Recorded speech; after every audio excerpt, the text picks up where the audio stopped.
നമസ്കാരം. ഫ്ലവേഴ്സ് ടിവിയുടെ ലോകമെമ്പാടുമുള്ള എല്ലാ പ്രിയപ്പെട്ട പ്രേക്ഷകർക്കും ഹൃദയം നിറഞ്ഞ സ്വാഗതം. നമുക്ക് കാലിക്കട്ടിൽ നിന്ന് കുറച്ചധികം സുഹൃത്തുക്കള് ഫാമിലിയൊക്കെ ഉണ്ട്. അവിടെ കൂത്താളി ഗ്രാമപഞ്ചായത്തില് രുചി കാറ്ററിംഗ് എന്ന് പറയുന്ന അവിടുത്തെ ജീവനക്കാരും അവിടുത്തെ ഫാമിലിയും ഒക്കെയാണ്. എല്ലാവർക്കും ഹൃദയം നിറഞ്ഞ സ്വാഗതം. നമുക്ക് ഒരുമിച്ച് നമ്മുടെ കാര്യക്കാരെ വിളിക്കാം. ലെറ്റ്സ് വെൽക്കം നസീറിക്ക, ബിജുക്കുട്ടൻ ചേട്ടാ ആൻഡ് പ്രസാദ്. നമസ്കാരം. ഉഷാറല്ലേ? ഭയങ്കര സന്തോഷമുള്ള ഒരു സമയമാണ്. നമ്മള് സ്കിറ്റ് അല്ല, വൈറൽ സ്റ്റാർ അല്ല, പിന്നെ വേറെ ഐറ്റങ്ങളൊന്നും അല്ല. പിന്നെന്താണ്? നമ്മളൊരു 34 വർഷം പുറകോട്ട് സഞ്ചരിക്കാൻ പോവാണ്. 34 വർഷം മുമ്പ് മലയാള സിനിമയ്ക്ക് സംഭവിച്ച ഒരു വലിയ നല്ല കാര്യം, ഒരു നല്ല സിനിമ 34 വർഷത്തിന് ശേഷം ഈ നവംബർ 7-ാം തീയതി റീ റിലീസ് ചെയ്യാണ്. അത് മനസ്സിലായി. അത് എല്ലാവർക്കും അറിയാം. അമരം എന്ന് പറഞ്ഞ സിനിമ മലയാള സിനിമയിലെ one of the finest classics. അത് നവംബർ 7-ാം തീയതി റീ റിലീസ് ചെയ്യുവാണ്. അപ്പൊ ആ റീ റിലീസിന്റെ സന്തോഷം നമ്മളോട് ഷെയർ ചെയ്യാനും അതിനെപ്പറ്റി പറയാൻ ഏറ്റവും ആപ്റ്റായ 2 പേര് നമ്മളോട് ഇന്ന് നമ്മുടെ കുടുംബത്തിലേക്ക് വരുന്നുണ്ട്. ഒന്ന് ആ സിനിമയുടെ ഒരു ആക്ടറാണ്, ഒന്ന് ആ സിനിമ ഇന്ന് റീ റിലീസ് ചെയ്യാൻ പ്രധാന കാരണമായ ഒരാൾ, പ്രൊഡ്യൂസർ. ഓഫ് കോഴ്സ് അല്ലേ. മലയാള സിനിമയിൽ നമ്മൾ ഒരുപാട് കഥാപാത്രങ്ങൾ കൊണ്ട് നമ്മളെ ചിരിപ്പിച്ചിട്ടുണ്ട്, നമ്മളെ ചിന്തിപ്പിച്ചിട്ടുണ്ട്. വന്ന അന്ന് നിൽക്കുന്ന അതേ പവറിൽ അതേ ചുറുചുറുക്കോടെ നിൽക്കുന്ന നമ്മുടെ ഏറ്റവും പ്രിയപ്പെട്ട അശോകേട്ടനും അമര സിനിമയുടെ പ്രൊഡ്യൂസർ കൂടാതെ ഒരു ഉഗ്രൻ ഡയറക്ടർ, ഒരു ഉഗ്രൻ സ്ക്രിപ്റ്റ് റൈറ്റർ. ഒരുപാട് സ്നേഹത്തോടെ ലെറ്റ്സ് വെൽക്കം അശോകേട്ടൻ ആൻഡ് ബാബു തിരുവല്ല സാർ.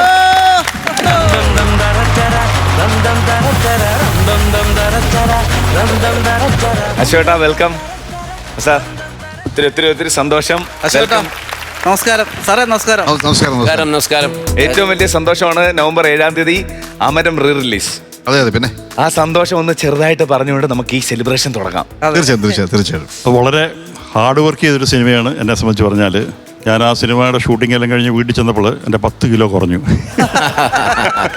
വീട്ടിൽ മദറും വൈഫൊക്കെ ഉള്ള ഭയങ്കര സങ്കടം. പോയ ആളെ പോലെ അല്ല, തിരിച്ചു കഴിയുമ്പോൾ അതൊരു കഷ്ടപ്പെട്ടൊരു സിനിമയാണ്. ഒത്തിരി സിനിമകൾ ഞാൻ ചെയ്തിട്ടുണ്ടെങ്കിലും പ്രൊഡ്യൂസ് ചെയ്തിട്ടുണ്ട്, ഡയറക്റ്റൊക്കെ ചെയ്തിട്ടുണ്ട്. പക്ഷെങ്കിൽ ഇത്രയും കഷ്ടപ്പെട്ട് ടൈം എടുത്തൊരു സിനിമ അമരം മാത്രമേ ഉള്ളൂ. അത് തീർച്ചയായിട്ടും നിങ്ങൾക്ക് കാണാം, എൻജോയ് ചെയ്യാം, എന്നും കാണാൻ പറ്റുന്നൊരു സിനിമയാണ്. ഒരു പ്രൊഡ്യൂസറെ സംബന്ധിച്ച് ബാബുവിനെ കുറിച്ച് പറഞ്ഞാൽ ഇപ്പം റീ റിലീസ് ചെയ്യുന്നതാണ് ബാബുവിന് ഏറ്റവും കൂടുതൽ സന്തോഷം. ഞാൻ പറഞ്ഞ അതല്ല, അന്ന് സന്തോഷമില്ല എന്നുള്ളതല്ല. അപ്പോൾ അത് ഞങ്ങൾക്ക് സന്തോഷം ഏതായാലും ഉണ്ട്. അപ്പോൾ അതിനേക്കാൾ സന്തോഷം ബാബുവിന് ഉണ്ടാവുമെന്നാണ് എൻ്റെ ഒരു വിശ്വാസം. തീർച്ചയായിട്ടും സന്തോഷമുണ്ട്, പ്രത്യേകിച്ച് അമരം. അല്ല, ആ പടത്തിന്റെ പ്രത്യേകത കൊണ്ട് ഞാൻ പറഞ്ഞതാണ്. ഇത് ഒരുപാട് മാറ്റങ്ങൾ വരുത്തിയല്ലേ. ഇപ്പൊ മാറ്റം സിനിമയിലല്ല, അല്ലാതെ മ്യൂസിക്കിലും മൊത്തത്തില് റീമാസ്റ്റർ എല്ലാം ചെയ്തിട്ടല്ല. സെയിം തന്നെ, പക്ഷെ സൗണ്ട് 7.1 5.1 ഉണ്ട്, രണ്ടും ഉണ്ട് അല്ലേ. അതെ. ഇപ്പൊ ആ മ്യൂസിക്കിലൊന്നും ഇനി തൊടാൻ പറ്റത്തില്ല, അത് മാറ്റാൻ പറ്റില്ല. അത് പെർഫെക്റ്റ് ആയിട്ട് അങ്ങോട്ട്. ജോൺസൺ മാസ്റ്ററിന്റെ രവീന്ദ്രൻ മാസ്റ്ററിനൊക്കെ നല്ല സാധനമല്ലേ അതൊക്കെ. ഇപ്പൊ വളരെ റിലാക്സ്ഡ് ആണ്. അന്ന് സിനിമ റിലീസിന് മുമ്പ് ഒരു ടെൻഷൻ ഉണ്ടായിരുന്നല്ലോ സിനിമയുടെ വിജയത്തെ കുറിച്ച്. ഇതിപ്പം കൈയും കാലം നീട്ടിയിരിക്കാം, 100% വിജയിക്കും എന്നുള്ള ഉറപ്പ്. അതല്ല, വേറെ ഒരു സങ്കടം പറയാനുള്ളത്, ഭരതേട്ടനില്ല, ചേച്ചിയില്ല, പിന്നെ അതിനകത്ത് അഭിനയിച്ചവര് ഞാനും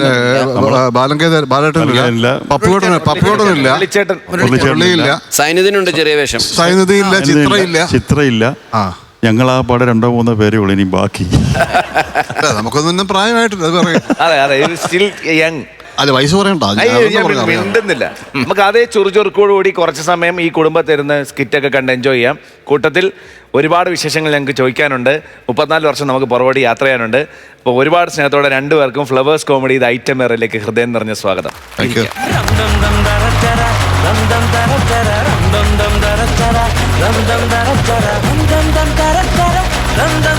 ഫ്ലവേഴ്സ് കോമഡി ഇത് ഐറ്റം വേറെ അടുത്ത സ്കിറ്റ് റെഡിയാണ്. വിളിക്കാം. ഹോൾസേട്ടനുണ്ട്, ബാസേട്ടനുണ്ട്, കൂടെ അനീഷ് പാപ്പല. ഒരു നല്ല കൈഡി. അയ്യോ, നാട്ടുകാരെ ഓടി വന്നേ, എന്റെ വീട്ടിൽ കള്ളം കയറി. നാട്ടുകാരെ ആരെങ്കിലും ഓടി വന്നേ. എന്റെ വീട്ടിൽ കള്ളം കയറി, ആരെങ്കിലും ഒന്ന് ഓടി വന്നേ. നാട്ടുകാരെ, ഇയാൾ എന്ത് മനുഷ്യനാണോ? ഞാൻ ഇത്ര ഇവിടെ കിടന്ന് വിളിച്ചു കൂട്ടിട്ട് താൻ കമാന്നൊരു അക്ഷരം പോലും മിണ്ടില്ലോ. താൻ എന്താ വിളിച്ചു കൂടിയത്? നാട്ടുകാരെ ഓടി വന്നെന്ന്. ഞാൻ ഇവിടത്തെ നാട്ടുകാരനാണോ? ഞാൻ ചങ്ങനാശ്ശേരി ഇവിടെ വാടകയ്ക്ക് താമസിക്കുന്നല്ലേ. ഞാൻ എങ്ങനെ വരും? ആ ലോജിക്ക് നോക്കിട്ടാണ് വരാത്തത്. ഇവനൊക്കെ പണി ഞാൻ കൊടുക്കാം. അയ്യോ, വരുത്തന്മാരെ ഓടി വന്നേ, എന്റെ വീട്ടിൽ കള്ളം കയറി. വരുത്തന്മാരെ ഓടി വന്നേ. ഞങ്ങൾ വരുത്തന്മാരിവിടെ ഉണ്ടല്ലോ, ടെൻഷൻ അടിക്കാതെ കാര്യം പറ. എന്ത് മനുഷ്യനാണോ ഇത്? ചേട്ടാ, എന്റെ വീടിനത് ആളുണ്ട്. അതാണ് വലിയ കാര്യം. എന്റെ വീട്ടിൽ 2 ഹാളുണ്ട്. ഒന്ന് മേളത്തെ നിലയിലും ഒന്ന് താഴത്തെ നിലയിലും. ഞാനിതൊന്നും ആരോടും പറഞ്ഞു കിടക്കുന്നില്ല. സുഹൃത്തെ, ഞാൻ ഹാള് വീട്ടിലുണ്ടെന്നല്ല പറഞ്ഞേ. എന്റെ വീടിനകത്ത് ആളുണ്ട്, മനുഷ്യനുണ്ട് എന്റെ വീട്ടില്. ഒരു വീടായ അവിടെ ഒരു മനുഷ്യൻ വേണം. മനുഷ്യനില്ലാത്ത വീടൊക്കെ ഒരു വീടാണോ? ഇത് ആരോട് പറയും? എന്റെ സുഹൃത്തെ, എന്റെ വീടിനകത്ത് കള്ളം കയറി, അതാണ് പറഞ്ഞത്. കള്ളം കയറി. എന്നിട്ടാണോ നിങ്ങൾ ഇങ്ങനെ കൂളായിട്ട് നിൽക്കുന്നത്? സമാധാനപ്പെട്. അയ്യോ, ടെൻഷൻ അടിക്കല്ലേ. ഇതൊക്കെ ഞങ്ങൾ ചങ്ങനാശ്ശേരിക്കാര്. ഞങ്ങളെ വീട്ടിലെ കള്ളം കയറി കഴിഞ്ഞ് ഞങ്ങൾ ചെയ്യുന്ന ഒരു പരിപാടി ഉണ്ട്. അതാണ് പരിപാടി. ആണോ? എന്നിട്ട് എന്നോട് അത് സമാധാനമായിട്ട് പറഞ്ഞതാ. പറ, ഈ ചങ്ങനാശ്ശേരിക്കാർ കള്ളം കയറി എന്താ ചെയ്യണത്? ഞങ്ങൾ അപ്പ പോലീസിനെ വിളിക്കും. പിന്നെ ഞങ്ങൾ മാറി എന്നിട്ട് പിന്നെ ലേലം വിളിക്കണോ ചെയ്യണത്?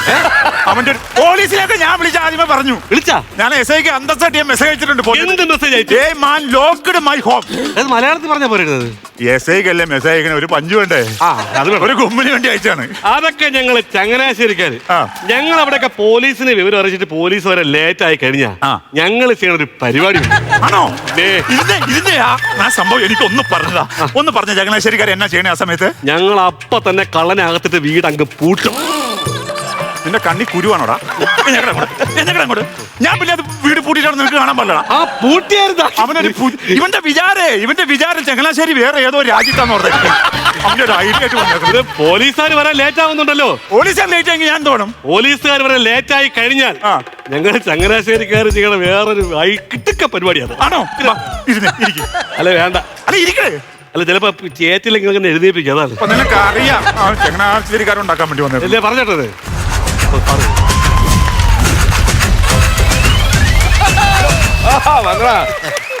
സെബാസ്റ്റ്യ, ഒരു മണിക്കൂറിനുള്ള സംഭവം ഞാൻ സെറ്റ് ചെയ്ത് വരും. മാനിനെ അങ്ങനെ പിടിക്കുന്നോ? എടാ, വല എൻ്റെ കയ്യിലുണ്ടാ. മാനിനെ വലയിട്ട് പിടിക്കുന്നു, സംഭവം റെഡിയാക്കുന്നു. ഞാൻ വരുന്ന സമയത്ത് നീ കുറച്ച് പണി ചെയ്തു വെക്കണം. കുറച്ച് ഉള്ളി, സവോള, പച്ചമുളക് ഒക്കെ ഒന്ന് അരിഞ്ഞ് സെറ്റ് ചെയ്ത് വെക്കണം. പിന്നെ ഇഞ്ചിയും വെളുത്തുള്ളിയും അരിയണ്ട, പേസ്റ്റ് മതി. അതാ സെറ്റപ്പ്. പേസ്റ്റാക്കി വെക്കണം.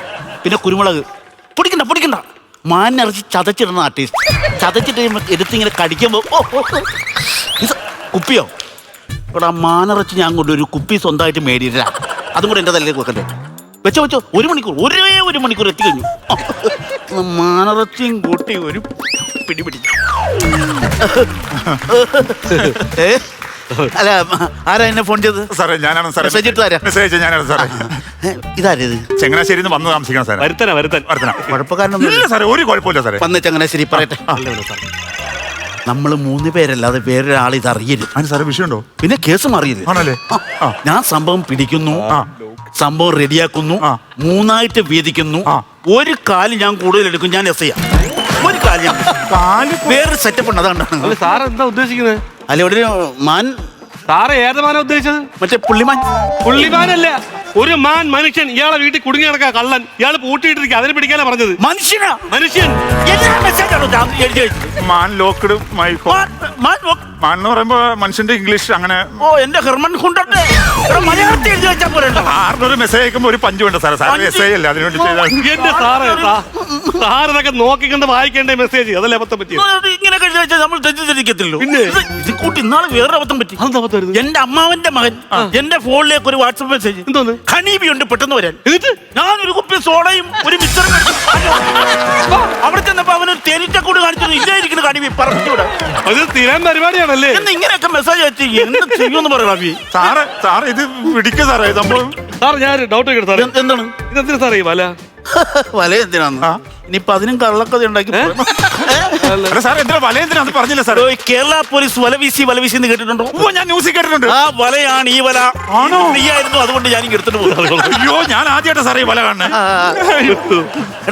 തന്റെ വീടാണോ ഇത്? സാറേ എന്റെ വീടാണ്. തന്റെ വീട്ടിലാണോ കള്ളം? അതെ സാറേ, എന്റെ വീട്ടിലേക്ക്. ഈ കള്ളം കയറിയപ്പോ താൻ എന്നെ എടുത്തിട്ടിരിക്കും. കള്ളം കയറിയപ്പോ ഞാനൊരു പുസ്തകം വായിച്ചോണ്ടിരിക്കുന്നു സാറേ. വായനാശീലമൊക്കെ ഉണ്ട്. ഏത് പുസ്തകം വായിച്ചത്? കള്ളം വീട്ടിൽ കയറാതിരിക്കാൻ 101 വഴികൾ എന്ന് പറഞ്ഞ പുസ്തകം. എന്നിട്ട് എത്ര വഴി പഠിച്ചായിരുന്നു? 99 വരെ വായിച്ചു സാറേ. നന്നായി. ആ 2 വഴിയും കൂടെ വായിച്ചിട്ടിരുന്നേ. കള്ളൻ ആ പുസ്തകം മാത്രം വിട്ടിട്ട് നിന്നെയും കൂടെ അടിച്ചിട്ടുണ്ട്. സാർ ഇത് പറയേണ്ടത് സാറ്. ഈ വീട്ടിൽ പട്ടിയുണ്ടോ? പട്ടീനെ അഴിച്ചു വിടാൻ മേലായിരുന്നു. പട്ടിയുണ്ട്. എന്നിട്ടോ ഈ കള്ളൻ അറിയോ? പട്ടീനെ ചോക്ലേറ്റ് കൊടുത്ത് മയക്ക് സാറേ. ഇവിടെ നിന്റെ പട്ടി എന്നാ കള്ളന്റെ കാമുകിയാണ് ചോക്ലേറ്റ് കൊടുത്ത് മയക്കാൻ. ഇവിടെ വീടിന് പൂട്ടില്ലായിരുന്നു. പൂട്ട് തകർത്തവൻ. പൂട്ടുണ്ട് സാറേ. പൂട്ട് അവന്റെ സൂത്രം ഉപയോഗിച്ച് ഉരുക്കി കളഞ്ഞു സാറേ. അവന്റെ മൂത്രം എന്നെ ആസിഡാണ്. പൂട്ടിലൊഴിച്ച് സാറേ അവന്റെ സൂത്രം എന്തോ സൂത്രം ഒഴിച്ച് അവനത് ആ സൂത്രം കള്ളന്മാറി പല സൂത്രപ്പണി. അതാണ് സാറേ. അവന്മാര് ഒരുക്കും. അല്ല താൻ വീട്ടിൽ ഒറ്റക്കാണോ താമസം? ഭാര്യ ഉണ്ടോ? ഭാര്യയുണ്ട് സാറേ. കൂട്ടിയപ്പം ഭാര്യ അതിനകത്തുണ്ടോ? ഇല്ലില്ല, ഭാര്യ അതിനകത്തില്ല. ആ ഭാഗ്യം. അല്ല തന്റെ ജോലി എന്നാ? എനിക്കങ്ങനെ പ്രത്യേകിച്ച് പോലൊന്നുമില്ല. പിന്നെ ഞാൻ ചെറുതായിട്ട് വീഡിയോഗ്രാഫി എടുക്കും. വീഡിയോഗ്രാഫറാണോ? സിനിമയിലാണ്? സീരിയൽ സിനിമയൊന്നുമല്ല. പിന്നെ? എന്റെ ഭാര്യക്ക് ഒരു യൂട്യൂബ് ചാനലുണ്ട്. അതിന് എന്റെ വീഡിയോ എടുത്ത് കൊടുക്കണം ഞാനാണ്. ഇപ്പൊ എല്ലായിടത്തും യൂട്യൂബ് ചാനലാണല്ലോ. ചങ്ങനാശ്ശേരിയിൽ എത്ര ചാനലുണ്ടെന്ന് അറിയാമോ? ആണോ? യൂട്യൂബ് ചാനലിന്റെ പേരെന്താ? Onion belt. ഒനിയം സവാളയുടെ ലോകം. ഇംഗ്ലീഷിൽ പറഞ്ഞു. മറ്റേ ഇംഗ്ലീഷുകാരനാണല്ലോ. സവാള എന്ത് കണ്ടല്ലോ നിങ്ങൾ അതിൽ ഇടുന്നത്? സാർ ഞങ്ങളുടെ യൂട്യൂബ് ചാനൽ ഇടുന്ന കണ്ടന്റ് എന്ന് പറഞ്ഞു കഴിഞ്ഞാൽ ഞങ്ങളിപ്പോ ഇന്ന് വീട്ടിൽ ഞങ്ങൾ ഒരു ബൈക്ക് മേടിക്കുകയാണെങ്കിൽ അത് ഞങ്ങൾ അന്നത്തെ കണ്ടന്റ് ആക്കും. ഇപ്പൊ ഭാര്യയ്ക്ക് 5 പവന്റെ മാല മേടിക്കുകയാണെങ്കിൽ അത് അന്നത്തെ കണ്ടന്റ് ആക്കും. അങ്ങനെ ഞങ്ങൾ ഈ വീടിന്റെ മുക്കും മൂല എല്ലാം ഞങ്ങൾ ഷൂട്ട് ചെയ്ത് ഞങ്ങൾ കണ്ടന്റ് ആക്കിയേക്കുവാ യൂട്യൂബിൽ ഇടും. അതെ. ഇതാണ് ഇങ്ങനെ കുറെ യൂട്യൂബുകാരുണ്ട്. അതിനാ? വീടും പരിസരവും വീട്ടിലുള്ള സാധനങ്ങളും എല്ലാം കണ്ടന്റ് ആക്കി വീഡിയോ എടുത്ത് യൂട്യൂബിലേക്ക് ഇടും. കള്ളന്മാർക്ക് പണിയില്ല. നേരത്തെ കള്ളന്മാർ പകൽ വന്ന് നോക്കിയേക്കും, രാത്രി വന്ന് അടിക്കും. ഇപ്പൊ അങ്ങനെയല്ല, യൂട്യൂബ് എടുത്ത് സെർച്ച് ചെയ്യും, വീട് നോക്കും, നേരെ വന്ന് അടിക്കുക പോകുക. സത്യം പറയണം, നിങ്ങൾ കൊടുക്കുന്ന കണ്ടന്റ് അല്ലേ കേട്ടോ, കള്ളന്മാർക്കുള്ള സൂചനകളാണ്. അല്ല ഞാൻ ചോദിക്കട്ടെ, ഈ വീട് നേരെ കള്ളം കയറിയല്ലോ, അതെ. വില പിടിപ്പുള്ള എന്തെങ്കിലും വസ്തുക്കൾ അകത്തുണ്ടോ? അതുണ്ടോ? 50 പൗണ്ട് സ്വർണ്ണം. 50 പൗണ്ട് സ്വർണ്ണം. 50 പവന്റെ സ്വർണ്ണം ഉണ്ടോ? ഉണ്ട് സാറേ. ഈ 50 പവന്റെ സ്വർണ്ണം ഉള്ള കാര്യം നിങ്ങൾ യൂട്യൂബിൽ എടുത്തിട്ടോ? കഴിഞ്ഞ ആഴ്ചത്തെ മെയിൻ കണ്ടന്റ് അതായിരുന്നു. 50 പവന്റെ ഗോൾഡ് ഞങ്ങൾ ഇങ്ങനെ നിരത്തി വെച്ചിട്ട് അതൊരു കണ്ടന്റ് ആക്കി. കഴിഞ്ഞ മാസം വരെ നിങ്ങളുടെ കണ്ടന്റ് ആയിരുന്നു. ഇപ്പൊ അത് കള്ളന്റെ കയ്യിലും ആയിട്ടുണ്ട്. അയ്യോ സാറേ, അങ്ങനെ പറയല്ലോ സാറേ. ഓരോ കുൽസിതം ഒപ്പിച്ചു വെക്കും, എന്നിട്ട് അതിന്റെ പുറകെ തൂങ്ങാൻ കേരള പോലീസ്. തന്റെ യൂട്യൂബ് നടത്തുന്നത് തന്റെ ഭാര്യ ഇവിടെ ഉണ്ടോ? ഭാര്യ പിണങ്ങി വീട്ടിൽ പോയിക്കോണം സാറേ. എന്ത് കേസാ പുള്ളിക്കാരി പോയത്? സാറേ ഞങ്ങള് കഴിഞ്ഞ ആഴ്ച എന്റെ 10ാം ക്ലാസ്സിലെ റീയൂണിയൻ നടന്നു സാറേ. അപ്പൊ അതിന് പോയപ്പോ ഞാൻ ഇവിടെയും കൂടി ഞാൻ ചുമ്മാ കൊണ്ടുപോയി. വല്ല കാര്യമുള്ള കാര്യം. ഞാൻ അവിടെ ചെന്ന് കഴിഞ്ഞപ്പോഴത്തേക്ക് എന്റെ കൂട്ടത്തിൽ പഠിച്ച യാമിനി എന്ന് പറഞ്ഞ പെൺകൊച്ചിനെ അവിടെ വെച്ച് കണ്ടു. യാമിനി. അപ്പൊ യാമിനിയെ കാണണം. അത് പറയണ്ട, യാമിനി എന്നുള്ള പേരിൽ അത് അണ്ടർസ്റ്റുഡ്. യാമിനി അവിടെ വെച്ച് എന്നെ കണ്ട വഴി യാമിനി ആ സജി ടിആർ എന്ന് വിളിച്ചു. ഞാൻ യാമിനിയെന്നും പറഞ്ഞു ഓടി ചെന്ന് സാമിനി ഇങ്ങനെ എടുത്ത് യാമിനിയെ എടുത്തിട്ട് ഞാനിങ്ങ് തിരിയുമ്പോ എന്റെ ഭാര്യ ഇവിടെ നിൽക്കണം സാറേ. ആണോ? ഈ നിസാര കാര്യത്തിനാണ് അവള് പിണങ്ങി പോയത്. നീ കണ്ട പെണ്ണുങ്ങളെ എടുക്കുന്നതാണ്, നീ എന്തെടുത്താലും തെറ്റാന്ന് പറഞ്ഞ് നീ മാന്യം കളിച്ചുവിടെ നിൽക്കുന്നത്. അല്ല സാർ, അങ്ങനെ ഇതിനകത്ത് എന്താണ് സാർ, എന്താണ് പ്രശ്നം? പ്രശ്നമില്ലേ? എടുത്ത് പൊക്കണം. ഇതെന്നെ സംഭവം അറിയോ? നിങ്ങൾക്ക് അത് വ്യക്തമായിട്ട് മനസ്സിലാവാത്തോണ്ടാണിത്. അങ്ങനത്തെ ഒരു സംഭവമില്ല സാറേ. ഞാൻ ഉദാഹരണം പറഞ്ഞു സാർ. ഞാൻ ഒരു കാര്യം പറ്റേ, സാറിന്റെ ഭാര്യ ഇവിടെ നിൽക്കുന്നു, ആയിക്കോട്ടെ. സിനിമ നടി തമ്മ ഇവിടെ നിൽക്കുന്നു, സാർ ഇതിനകത്ത് ഏതെടുക്കും? ഞാൻ ഓൾറെഡി എടുത്തല്ലോ. അപ്പൊ സാറിന്റെ ഭാര്യയോ? അപ്പൊ സാറ് തള്ളിക്കളഞ്ഞ സാറിന്റെ ഭാര്യനെ ഞാനിങ്ങ് എടുത്താലോ? കണ്ടവന്റെ ഭാര്യനെ പിടിക്കാൻ നാണില്ല. അപ്പൊ സാറ് തമ്മേനെ എടുത്തോ? ഇത് കണ്ടവന്റെ ഭാര്യയല്ലോ, തമന്ന കല്യാണം കഴിച്ചിട്ടില്ല. ഇത് ശരിയാ. അല്ല എനിക്ക് മനസ്സിലാവാത്തത്, നിങ്ങൾ ആദ്യം പറഞ്ഞ എടുത്തു വെക്കണ ഉദാഹരണം തമനെ എടുത്തു വെക്കുന്ന ഉദാഹരണം യാതൊരു ബന്ധമില്ല. എനിക്കൊന്നും മനസ്സിലാവുന്നില്ല. എന്റെ ഭാര്യയ്ക്ക് മനസ്സിലായില്ല, അതാണ് ഞങ്ങളുടെ വീട്ടിലെ വിഷയം. നിങ്ങൾ അത് വിട്ട് നിങ്ങൾ കേസിലേക്ക് പോയത്. നോക്കി നിൽക്കാതെ കള്ളനെ പിടിക്കാൻ പോ സാറേ. ഇയാളെ പിടിക്കാന്ന്. ഈ കള്ളനെ താൻ കണ്ടതാണോ? ഞാൻ കണ്ടു സാറേ. കള്ളൻ ആളെങ്ങനെയുണ്ട്? വലിയ ഗുമ്മൊന്നുമില്ല. ഗുമ്മില്ല. അല്ല അല്ല, നിസ്സാരമായിട്ട് ചുറ്റി കഷത്തി വെച്ചിട്ട് സുധാകരൻ ഹൈറ്റ് എത്രയുണ്ട്? ഹൈറ്റ് ഒരു 7 അടി വരും സാറേ. 7 അടി എന്ന് പറയുമ്പോൾ സാറിന്റെ ഒരു ഇത്രയും വരും. വണ്ണം സാറിന്റെ ഡബിൾ ഇരട്ടി വരും സാറേ. പിന്നെ ദേഹത്തൊക്കെ ആണെങ്കിൽ ഉണ്ടല്ലോ സാറേ, മുഴുവൻ രോമാണ് സാറേ. പിന്നെ കണ്ണുണ്ടല്ലോ സാറേ, കണ്ണിങ്ങനെ ചുവന്നിരിക്കും സാറേ, ഉണ്ട കണ്ണ്. കേറിയത് സജി കള്ളനാണോ കരടിയാണോ? നീ കണ്ടായിരുന്നു? സാറ് കള്ളനാണ് സാർ. ഞാൻ എന്റെ കണ്ണോട് കണ്ടല്ലേ സാറിന്റെ ഇങ്ങനെ സംശയിക്കണേ. ഞാൻ കണ്ടാണ്. സാറിന് പേടിയുണ്ടല്ലേ? കാണിക്കുന്ന പരിപാടി ഇതുപോലെ ചങ്ങനാശ്ശേരി രസായി കള്ളനെ പിടിക്കാൻ പോയതാ. കള്ള ഒലക്കൊണ്ട് തലക്കടിച്ച് കൊന്നു. സത്യം. ഇപ്പൊ ഒരു ന്യൂസ് വായിക്കുന്നത് കേട്ടില്ല? ചങ്ങനാശ്ശേരിയിലെ SI കള്ളൻ തലക്കടിച്ച് കൊന്നു. എവിടെ? ചങ്ങനാശ്ശേരിയിൽ. ചങ്ങനാശ്ശേരി. ഇത് ഇടിക്കുകയാണല്ലോ. ഇവിടെ പ്രശ്നമില്ല. കള്ളന്മാർക്കെല്ലാം ഒരേ മൈൻഡ് ആയിരിക്കുമല്ലോ സാറേ. ആണല്ലേ? അറിയില്ലല്ലേ? പക്ഷേ ഈ കള്ളനെ എവിടെ കൂട്ടിയിട്ടേക്കണേ? ഞാൻ ഈ മുറിക്കകത്ത് കൂട്ടിയിട്ടുണ്ട്. ബെഡ്റൂമിൽ. ആ ബെഡ്റൂമിൽ കൂട്ടിയിട്ടുണ്ട്. ബെഡ്റൂമിൽ ഒലക്കയില്ലല്ലോ. ഞാൻ പിടിക്കുവാനെ. പക്ഷെ അവിടെ മഴു ഞാൻ ബെഡ്റൂമിൽ. എന്തിനാണ് ആ ബെഡ്റൂമിൽ കൊണ്ടുപോയി മഴ വെച്ചേക്കണത്? സാറേ പുറത്ത് വെച്ച കള്ളന്മാർ എടുത്തോണ്ട് പോയല്ലോ ഓർത്ത് വെച്ചാ സാർ. ഇപ്പൊ കള്ളനെ കിട്ടിയിട്ടില്ലല്ലോ. മഴ എടുത്ത് കള്ളനെ കൊടുത്തു. ഈ സാറിന് എനിക്ക് തോന്നുന്നു സാറിന് ടെൻഷൻ ഉണ്ടല്ലോ സാറേ. സാറ് ടെൻഷൻ ഉണ്ട്. ഞാനിവിടെ വന്നപ്പോ തൊട്ട് അവനെ മാനസികമായിട്ട് തളർത്തിക്കൊണ്ടിരിക്കുക. അതല്ലേ ഞാൻ ഒച്ച സംസാരിക്കുന്നത്. എന്റെ ശബ്ദം ആർത്തിരിക്കണം, അവൻ കേൾക്കും. അപ്പൊ അവന് മനസ്സിലാകും സുധാകരൻ സി പുറത്തുണ്ട്, രക്ഷപ്പെടാൻ പറ്റത്തില്ല. അവൻ രക്ഷ കയറും, വെപ്രാളാകും, അവന് ചങ്കിടിപ്പ് കൂടും. ഭയങ്കര ചങ്കിടിപ്പിലായിരിക്കും. ഇത് ചങ്കടിക്കുമല്ലോ, ഡ്രംസ് അടിക്കുമല്ലോ, കിടന്ന് അടിക്കുമല്ലേ? സെയിം അവസ്ഥയായിരിക്കും ആർത്തിരിക്കണം അവന്റെ അവസ്ഥ. അഭിനയിച്ച് കാണിച്ചതാണല്ലേ? അല്ലാതെ അതൊന്നും കാര്യം പറയും. ചങ്കൊക്കെ എങ്ങനെ ചെയ്യോ സാറേ? ചെയ്യുമോന്നോ? മോഹൻലാലിന്റെ വിരൽ വരെ അഭിനയിക്കുന്നു പറഞ്ഞു കേട്ടില്ലേ? എന്റെ ചങ്ക് വരെ അഭിനയിക്കും. എന്തെങ്കിലും ഇത്രയും സമയമായില്ലേ കള്ളാനത്തിരിക്കുന്നത്? കേടാ പിടിക്കാടാ, ഞാൻ ഇവിടെ വന്നിക്കണല്ലേ. നിങ്ങൾക്കറിയാവോ, ഞാൻ മറ്റേ എറണാകുളത്ത് സ്റ്റേഷനിൽ ഇരിക്കുന്ന സമയത്ത് ഒരു ദിവസം ഞാൻ എറണാകുളം സ്റ്റാൻഡിൽ നിൽക്കുക. അപ്പൊ ഞാൻ മത്തിയിൽ നിൽക്കുക. അതാണ് വേറൊരു വിഷയം. ചന്തയിലാ? ചന്തയിലോ? മത്തിയിലിരിക്കണം പറഞ്ഞു. മത്തിയിലാണ് മഫ്തിയില്. ഓ, മഫ്തി, സോ, സോ, സോ. അതായത് യൂണിഫോം ഇല്ലാതെ നിൽക്കുന്നു. അയ്യേ തുണിയില്ലാതെ. മായ്ക്ക്. അതല്ല യൂണിഫോം അല്ല, വേറെ സിവിൽ ഡ്രസ്സിൽ. ഓ, വേറെ ഡ്രസ്സില്. ഞാൻ നോക്കുമ്പോ ഒരു പ്രതി സ്റ്റാൻഡിൽ കിടന്ന് ഇറങ്ങുന്നു. എന്റെ പോലീസ് ബുദ്ധി ഉണർന്നു. ഞാൻ സ്കെച്ച് ഇട്ടവനെ. ഞാൻ നോക്കുമ്പോഴുണ്ടല്ലോ ഇപ്പൊ നോൺട്രാ തിരുവനന്തപുരം സൂപ്പർവൈസർ ചാടി കയറി ഫ്രണ്ട് ഡോർ വഴി. ഞാൻ പുറകു ഡോർ വഴി വലിച്ചു കയറി. അതിന്റെ സാറ് പുറകു വഴി വലിഞ്ഞു കയറാൻ പോയത്. പിന്നെ ഫ്രണ്ട് വഴി ചാടി കയറി അവൻ ശ്രദ്ധിക്കല്ലേ നമ്മൾ. ഞാൻ പുറകു വഴി വലിച്ചു കയറി. വണ്ടി നേരെ തിരുവനന്തപുരം തമ്പാനൂർ സ്റ്റാൻഡിൽ നിൽക്കാനും ഇവൻ ഫ്രണ്ട് റോഡ് വഴി ചാടി ഇറങ്ങി. ഞാൻ പുറകു റോഡ് വഴി ഊർന്നിറങ്ങി പിന്നെ ചാടി ഇറങ്ങി അവൻ ശ്രദ്ധിക്കത്തില്ല. അങ്ങനെ ഞാൻ നോക്കുമ്പോൾ അവൻ കാട്ടാക്കട ബസ് ചാടിക്കയറി ഒറ്റപ്പോക്കും. അപ്പൊ സാറ് ബസ്സിൽ ചാടി കയറി. ഞാൻ ചാടിക്കയറിയില്ല. അത് ഇട ചാടിക്കയറാൻ ബസ് നിർത്തണ്ടേ, ഇതല്ലേ പോകാൻ പറ്റുള്ളൂ. ഞാൻ പുറകെ ഒരു ഓട്ടോ വിളിച്ച് അതിന്റെ പുറകെ വിട്ടു. കാട്ടാക്കടയ്ക്ക് മുമ്പ് പൂജപ്പുര ചെന്നപ്പോ അവൻ അവിടെ നിന്ന് ഇറങ്ങി. അതിനകത്തിനാ എന്നിട്ട് നേരെ സെൻട്രൽ ജയിലിനകത്തേക്ക് കയറിപ്പോയി. എടാ അവൻ പരോള് കഴിഞ്ഞ് ജയിലിലേക്ക് പോകുന്ന പ്രിയായിരുന്നു. ചുരുക്കം പറഞ്ഞാൽ പരോള് കഴിഞ്ഞ പോണ പ്രതിയെ എറണാകുളത്ത് നിന്ന് തിരുവനന്തപുരം വരെ കൊണ്ടാക്കി. എന്ത് കഥയാണ് സാറേ ഇത്? സാറിന് സ്ഥിരം പറ്റുന്ന അബദ്ധങ്ങളാണല്ലേ? അതൊന്നുമല്ല. എന്നാ ഞാൻ വേറെ സംഭവം പറയാം. ഇത് കൂട്ടി ഞാൻ തൃശ്ശൂർ സ്റ്റാൻഡിൽ നിൽക്കുക. സാറിനോട് ഞാൻ ഒരു കാര്യം ചോദിച്ചോട്ടെ. എന്താ? സാറിന് അയമോദ ഗുളിയുടെ ബിസിനസ് വല്ലാണോ? അതിനാ? അല്ല ഈ സ്റ്റാൻഡിൽ മുഴുവൻ ഇങ്ങനെ പോയി കറങ്ങണേ എന്തിനാ സാറേ? അതല്ല, ഡ്യൂട്ടിയുടെ ഭാഗമായിട്ട് തൃശ്ശൂർ സ്റ്റാൻഡിൽ നിൽക്കുന്നു. എന്നിട്ട് പറ. ഇതുപോലൊരു പ്രതി അവിടെ കിടന്ന് കറങ്ങുന്നു. എനിക്ക് ഞാൻ അവനൊന്ന് നോക്കി, മറ്റേ സംഭവം എന്റെ മനസ്സിൽ കിടക്കുക. പൂജപ്പുര ഞാൻ അത്ര മൈൻഡ് ചെയ്തില്ല. അവൻ നോക്കുമ്പോ അൺട്രാ സെയിം തിരുവനന്തപുരം ബസ് ചാടി കയറി. കള്ളം കയറി പോയി. കള്ളം ചാടി കയറി. ഞാൻ ഓർത്ത് മനസ്സിൽ വിചാരിച്ചു ഇതൊക്കെ നമ്മൾ എത്ര കണ്ടേക്കും. അങ്ങനെ എനിക്കിട്ട് വണ്ടി വിടാനും അവനെ ഇടം കണ്ടിട്ട് ഇങ്ങനെ ഒരു നോട്ടം. ഞാൻ എത്ര കണ്ട ഇങ്ങനെ ചാർജ് കൊടുത്തങ്ങ് വിട്ടു. പിറ്റേ ദിവസം സസ്പെൻഷൻ ഓർഡർ കൈ കിട്ടി. സാറേ ജയിൽ ചാടിയെ പോയ പ്രതിയെ സൂപ്പർവൈസർ ചാച്ച കൊടുത്തു വിട്ടുന്നു.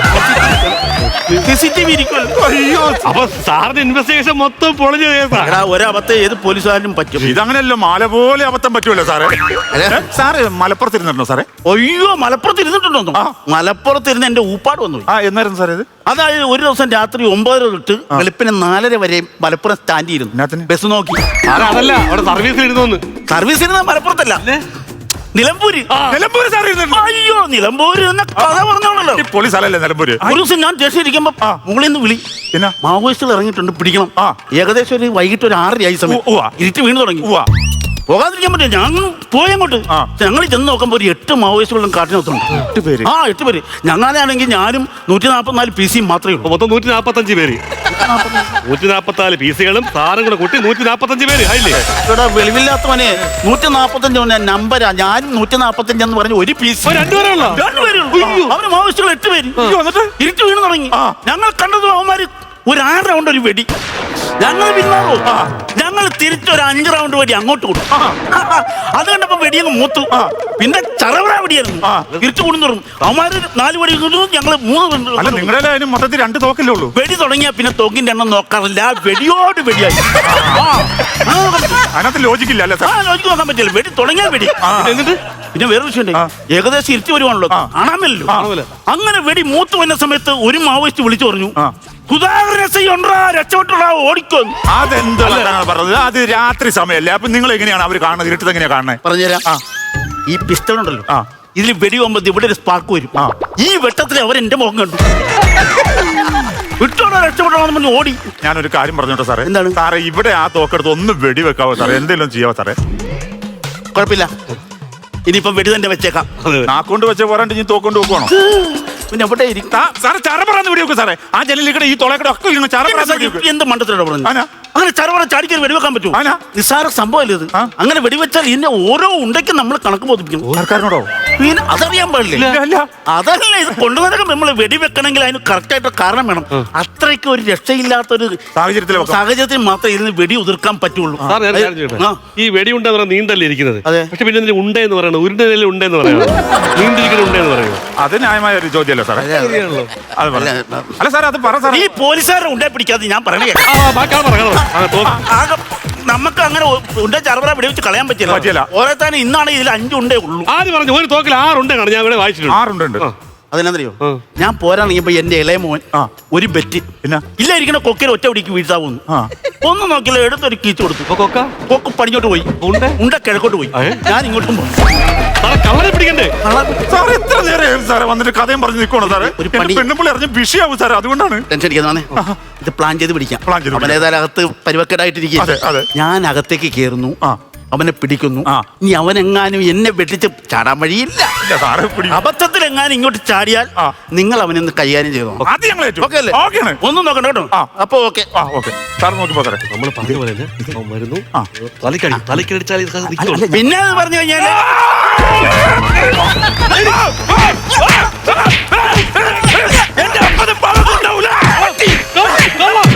നിന്റെ മുഖം ഞാനൊന്ന് കാണട്ടാ.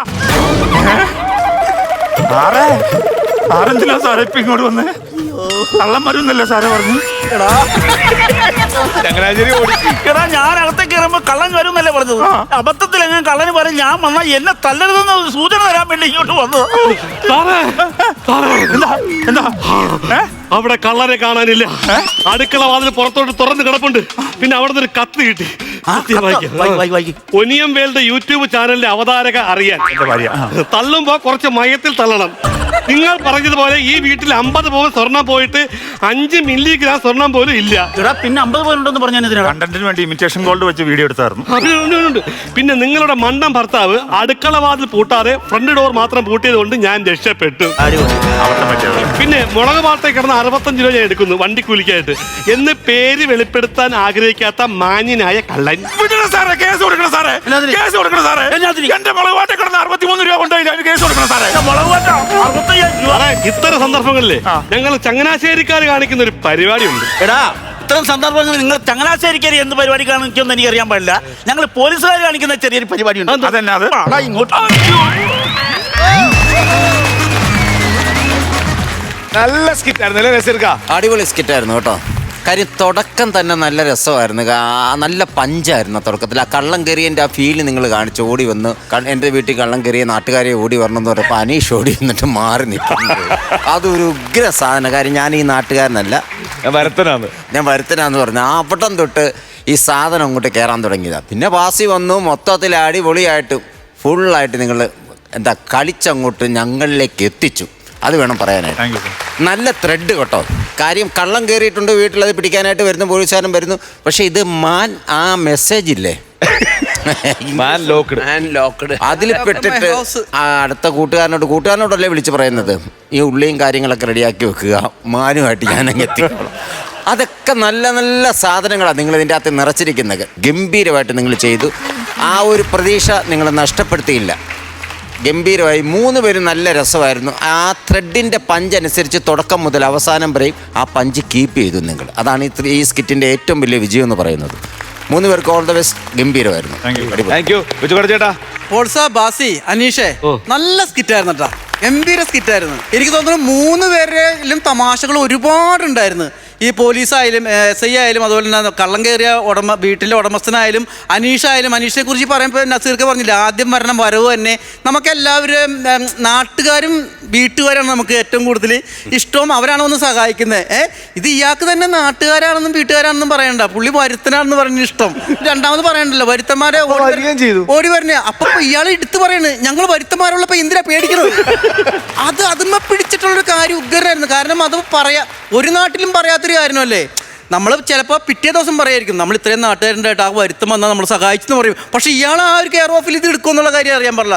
നല്ല അടിപൊളി സ്കിറ്റ്, നല്ല തമാശകൾ ഉണ്ടായിരുന്നിട്ട്. മറ്റൊരു സാധനം ഞങ്ങൾ ചങ്ങനാശ്ശേരിക്കാർ ചെയ്യുന്ന അതാണ് ഞാൻ പറഞ്ഞത്. മൊത്തം നോക്കുമ്പോൾ അനീഷൊക്കെ ശരിക്കും 100-100 കുറച്ച് വർത്താനം പറഞ്ഞിട്ടുള്ളൂ. നിങ്ങൾ ഈ കസേരയിൽ ഇരിക്കണതും പിന്നെ അതിനെക്കുറിച്ച് അവസാനം അതിനൊരു എൻഡും കൂടി കൊടുത്ത് പറഞ്ഞാൽ പിന്നെ ഞാൻ ഇരുന്ന് കഴിഞ്ഞാൽ പിന്നെ എഴുന്നേൽപ്പിക്കൂലേ. കാരണം നിനക്ക് തന്നെ അറിയാലേ എന്ന് പറഞ്ഞൊരു എൻഡും കൂടി ഉണ്ട്. ആ കൗണ്ടറുകൾക്ക് ഒരു എൻഡും കൂടി ഉണ്ടായിരുന്നു.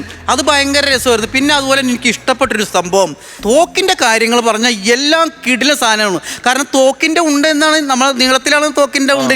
ഇതിനെന്തിനാണ് ഉണ്ടെന്ന് പറയുന്നത്? ഉണ്ടെങ്കിലും ഉരുണ്ടാണല്ലോ ഇരിക്കണത്. അത് നമുക്ക് ഇതുവരെ അങ്ങനെ സംശയം ഉണ്ടായിട്ടില്ല. അത് ഉണ്ടെന്ന് തന്നെ പറഞ്ഞിരുന്നത്. ഇപ്പം നമുക്ക് സംശയമായി അത്. കാരണം എന്തിനാ ഉണ്ടെന്ന് പറയണതിനാ. കാരണം നിങ്ങൾക്കും അതിനകത്തുള്ളൊരു ആൻസർ ഉണ്ടായിരുന്നില്ല. അങ്ങനെയുള്ള കുറേ സംഭവങ്ങൾ ഉണ്ടായിരുന്നു. പിന്നെ എനിക്കൊരു മെസ്സേജും കൂടി ആണ്ടത്. കാരണം യൂട്യൂബ് ചാനലുകാർ ആരും ഇപ്പോൾ ഈ കണ്ടന്റ് ഉണ്ടാക്കണത് ഒരേ മൂലക്കൽ നിന്നാണ്. കാരണം എന്ത് സാധനങ്ങൾ വാങ്ങിച്ചാലും അതിനെ കണ്ടന്റ് ആക്കുക. പിന്നെ ഞാൻ കുറേ കണ്ടാക്കണം, നമ്മളെല്ലാവരും കണ്ടാക്കണത് ഞങ്ങളുടെ വീട് ഇതാണ്, ഞങ്ങളുടെ ജനൽ ഇതാണ്, ഞങ്ങൾ ഇതിലേക്ക് പോയി കഴിഞ്ഞാൽ ബാത്റൂമാണ്, ബാത്റൂമിന് കുളത്തില്ലട്ടോ ഗൈസ്, ഞങ്ങൾ കെട്ടി വെച്ചാൽ ഇതെല്ലാം പറഞ്ഞു കൊടുക്കും. ഈ സാധനം ചിലപ്പോൾ കള്ളന്മാർ നോക്കിട്ടോ ഇന്ന് അവിടെ കയറാം, അങ്ങനെ ചിലപ്പോൾ ഉണ്ടായിട്ടുണ്ടാവും, കയറിയിട്ടുണ്ടാവും. അപ്പൊ എനിക്ക് തോന്നുന്നത് അതൊരു മെസ്സേജ് സമയത്ത് സ്കിറ്റ് ചെയ്ത ഞങ്ങളൊരു ഹോം ടൂർ ആയിരിക്കും.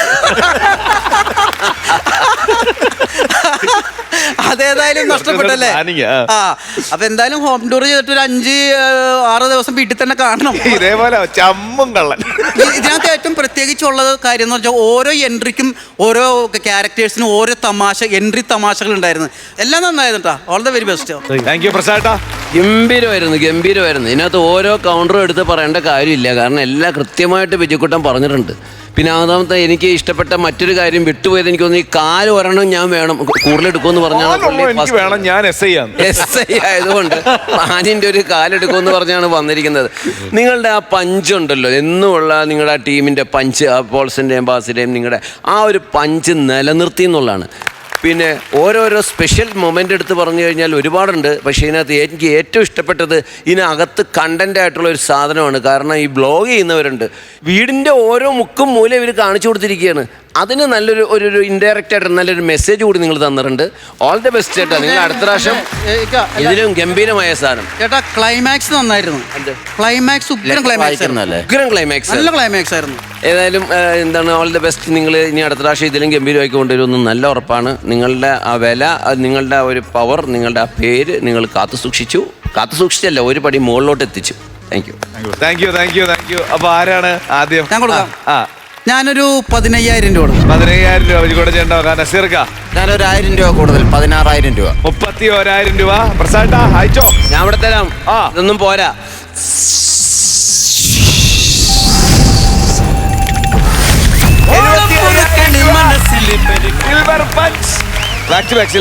പറയൂ, ഞങ്ങൾ ചങ്ങനാശ്ശേരിക്കാർ എങ്ങനെയാ സിൽവർ പഞ്ച് ആവശ്യം? ഞങ്ങൾ ചങ്ങനാശ്ശേരിക്കാര് സിൽവർ പഞ്ച് ഇങ്ങനെ അല്ല, വേറൊരു പരിപാടിയുണ്ട്. അനീഷേ, ഇത് തലയിൽ വിഗാണോ വെച്ചാണത്? വിഗാണോ? ഒരു അലസതി ഉണ്ട് കേട്ടോ അതിന്. അലസമായ വിഗ്. ഒരു കാര്യമില്ലാത്തൊരു മനുഷ്യൻ പറഞ്ഞു ഇനിയെങ്കിലും നീ ഗെറ്റപ്പ് മാറ്റി ചെയ്യാ. അല്ല, അത് കറക്റ്റ് ആയിരുന്നു. അത് കറക്റ്റ് ആണ്. അങ്ങനെ ഹാപ്പിയാണ്. അടുപ്പിച്ച് കുറെ സിൽവർ ആയി ഇപ്പോ. വേണ്ട ബോറടിക്കുന്നുണ്ടോ? അങ്ങനെയൊക്കെ ഇവിടെ വെച്ച് പറയാം. ബോറടിച്ച് 1 ലക്ഷം സ്ഥിരമായിട്ട് അങ്ങനെ അപ്ഗ്രേഡ്. അടിപൊളി. സന്തോഷം. കുഴപ്പമില്ല. ഇനിയിപ്പോ 1 ലക്ഷത്തിലേക്ക് നോക്കാം. പ്ലാൻ ചെയ്ത് വെച്ചിരുന്നാണോ അതോ മിനിങ്ങാന്ന് പ്ലാൻ ചെയ്താണ്? സംസാരിച്ച് ഏക്കില്ല എന്ന് പറഞ്ഞതാ പുള്ളി. ത്രെഡ് പറഞ്ഞ ഞാനാണ്, പക്ഷെ ഞാൻ തന്നെ ചോദിച്ചത് ഏക്കോ. ഈ നമ്മൾ ഉണ്ടാക്കുന്ന സാധനം അത് ഏക്കോ ഇല്ലേ എന്നുള്ളൊരു സംശയം ഉണ്ടല്ലോ, അതാണ് ശരിക്കും ഇതിന്റെ ഏറ്റവും വലിയ സത്യമാണ്. അത് നമ്മൾ വർക്ക് ചെയ്യും. നമ്മൾ കൂടുതൽ ഇത് ശരിയാവോ അല്ല, ആ ചിന്ത എപ്പോഴും നല്ലതാണ്. ടെൻഷൻ എപ്പോഴും വേണം. ഇപ്പോഴും ഏത് സ്റ്റേജിൽ കയറുന്നതിന് മുമ്പ് ഞാൻ ഇപ്പോഴും ടെൻഷനിലാണ് കയറുന്നത്. കാരണം നന്നാവോ എന്നിട്ട് ഇത്രയും നാളായിട്ട് നന്നായില്ലല്ലോ. എൻ്റെ അടുത്ത് നേരത്തെ പറഞ്ഞിട്ടുണ്ട്, ഞാൻ ചില കൗണ്ടറിൽ അടിക്കും മിണ്ടരുതെന്നൊക്കെ. ഞാൻ മിണ്ടാണ്ടിരിക്കുക. അല്ല, അത് പെട്ടെന്ന് വന്നു പോണ പറയുന്നൊരു കാര്യം ഉണ്ടെന്ന് വിചാരിച്ചു വിട്ടാரு. നല്ലൊരു കഥകളി പ്രേമിയാണ് അല്ലേ? പിന്നെ വെറുതെ ഇങ്ങനെ കഥകളി ഒരു ഇതുണ്ട്, അതിന്റെ പ്രസിഡന്റ് എന്തോ പുള്ളിയാണ്. ശരിക്കും അങ്ങനെ ഒരു ആ ടൈപ്പ് ഒരു സ്കിറ്റ് വേണം. അവർ രസമായിരിക്കും. അങ്ങനെ ആരും അധികം ചെയ്യും. ഞങ്ങൾ രണ്ടുപേരും ഉണ്ടാവില്ല. ഞാനെന്നാ ഇവരെ അങ്ങോട്ട് അടുത്ത സ്കിറ്റിന് ഇറക്കി വിട്ടേക്കട്ടെ. ഉഷാറായിട്ട് ഞങ്ങൾ ചങ്ങനാശ്ശേരി വരുമ്പോ അന്വേഷിച്ചു കേട്ടോ. ഒരു കഥകളി സ്ക്രിപ്റ്റ്.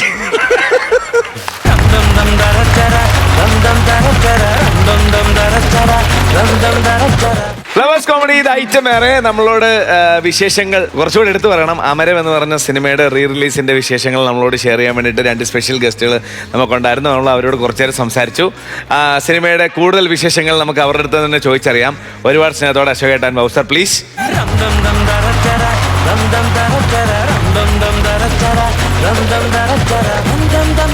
അപ്പൊ അതാണ് ഏറ്റവും വലിയ വിശേഷം എന്ന് പറയുന്നത്. നവംബർ 7-ാം തീയതി അമരം റീ റിലീസ് ആവുകയാണ്. അത് ഇപ്പൊ എന്നെ സംബന്ധിച്ച് പറയുകയാണെങ്കിൽ ഞാൻ ജനിച്ചപ്പോൾ ഇറങ്ങിയ സിനിമയാണ്. അപ്പൊ എനിക്ക് തിയേറ്ററിൽ കാണാൻ കിട്ടുന്ന ഒരു അവസരമാണ്. ഇപ്പൊ റീ റിലീസുകൾ ഭയങ്കരമായിട്ട് ആഘോഷിക്കപ്പെടുന്ന ഒരു സമയമാണ്. അപ്പൊ നമ്മൾ ഏറ്റവും കൂടുതൽ ആഗ്രഹിക്കുന്ന സിനിമകളിൽ ഒന്നാണ് തിയേറ്ററിൽ പോയി അമരം കാണുക എന്ന് പറയുന്നത് അല്ലേ? ആ ക്യാരക്ടേഴ്സ് നമ്മൾ ടെലിവിഷനിൽ ആ ചെറിയ സ്ക്രീനിൽ കണ്ട ആ ക്യാരക്ടേഴ്സിനെ ആ കഥയുടെ ഒപ്പം ഞങ്ങളൊക്കെ തിയേറ്ററിൽ പോയി കണ്ടാണ്. നീ അന്നില്ല. അത് നല്ല പ്രായമുള്ളതുകൊണ്ടാണ്. അതെ തീർച്ചയായിട്ടും. എന്നും നീ ഇങ്ങനെ നുണ പറയരുത്. ചെറുപ്പമാണെന്ന് പറഞ്ഞ് ഞങ്ങൾ തിയേറ്ററിൽ കണ്ടത്. ഇതിപ്പോ 34 വർഷം 34 വർഷമായി. അശോകൻ ചേട്ടൻ എങ്ങനെയാണ് ഈ 34 വർഷം മുമ്പുള്ള കാര്യം ഒന്ന് പറയാമോ ഈ പടത്തിലേക്കുള്ള? ഞാൻ ഇപ്പോഴും സത്യത്തെ 36 നിൽക്കുകയാണെന്ന് തോന്നുന്നു.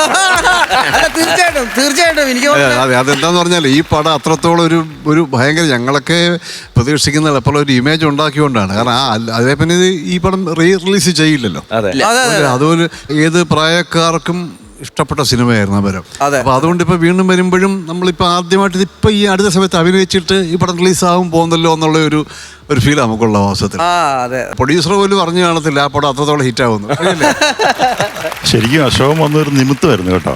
എങ്ങനെയായിരുന്നു അശോകനിലേക്ക് വന്നത്? നമ്മുടെ വൈശാലിയിൽ അഭിനയിച്ച സത്യമിത്രയാണ് ഞങ്ങൾ പലരുടെ പ്ലാൻ ചെയ്തത് ആദ്യം.